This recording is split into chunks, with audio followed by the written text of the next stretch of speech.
Hi, I'm Dan Costa, editor-in-chief of Worth.com, and I'm here at South by Southwest with Jennifer Risi. Jennifer, tell me a little bit about yourself, why you're here at South by, and we'll take it from there. I'm the founder and president of The Sway Effect. The Sway Effect is a PR agency. We're focused on driving brand reputation while putting D&I at the center of everything we do. And we're here with a bunch of clients. We're partners with the Female Quotient at their lounge right now, so it's been a great couple days. So you just published an op-ed at Fast Company just two days ago. Yeah. About AI and women, and it's such a crucial issue. It's something that, as we've been doing our event programming, we've come up against. Tell me a little bit about what it said. You know, women helped create AI, and they were at the center of everything, and they're not getting the recognition that they deserve. There's been so many lists. There was a New York Times list that recently came out that had an amazing list of men that were contributors, and no one's saying to take anything away from them, but we need to be inclusive. It's not just about men, it's about women too, and women keep getting overlooked for their role in tech. It's not just about AI. AI is the latest piece of the pie. The tech leaders of today have never really been as inclusive of women as they should be.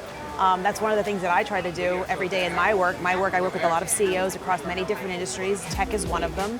And I try to challenge them to just be more inclusive in their thinking. The right person and the best person still needs to get the job, but we need to be inclusive in how we're recruiting.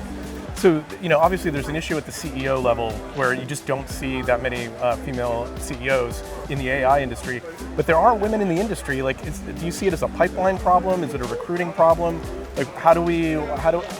What is the source of the issue here? I think there's a lot of unconscious bias. I think if you sit in a room and you talk about, the right things to do, recruiting, pipeline, recognition, every leader would say, of course, but then there's something that gets in the way. And I think a lot of it has to do with unconscious bias. So that's kind of what I tried to show in my op-ed in Fastco on Friday, which was basically, here's some things to really consider. Some of them seem really obvious, but I think a lot of leaders just don't really pay attention to it, and they just go with what they know. They hire who they know, and their circles don't expand as much as they should. I think there's also, and we've seen what happens when, AI is essentially a reflection of us, right. The inputs that we put into it, the biases we program into it, either accidentally or not. And it's really important to have a diverse set of inputs so that you get the right outputs. Right. And that's kind of the exact way that we work at Sway. It literally is, everything we do is about inclusion. We do your best work when you're inclusive.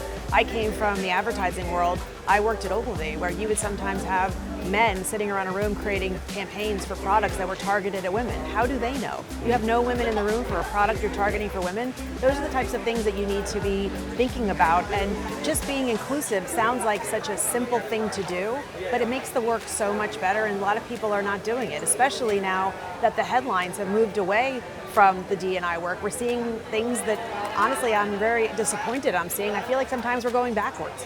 Yeah, there's this weird backlash that's happened. I think, D&I has become almost a dirty word now. But the fundamentals of building an inclusive workforce and having a diverse staff is all those benefits have been proven. It's funny, when all the conversations really started several years ago about D&I, I used to always say that the CEO, often the white guy in the corner office, he should be in charge of D&I because he's empowered enough to make the changes. If you put the D&I function as this almost afterthought, as this group of people over to the side, how much are they going to drive change? They have to really be able to work directly to the CEO, or honestly the CEO doing the hard work himself or herself to really make the right decisions. The problem is we're kind of getting our eye off the ball a little bit. Look at the fact what Zoom did. Zoom just got rid of their entire D&I team.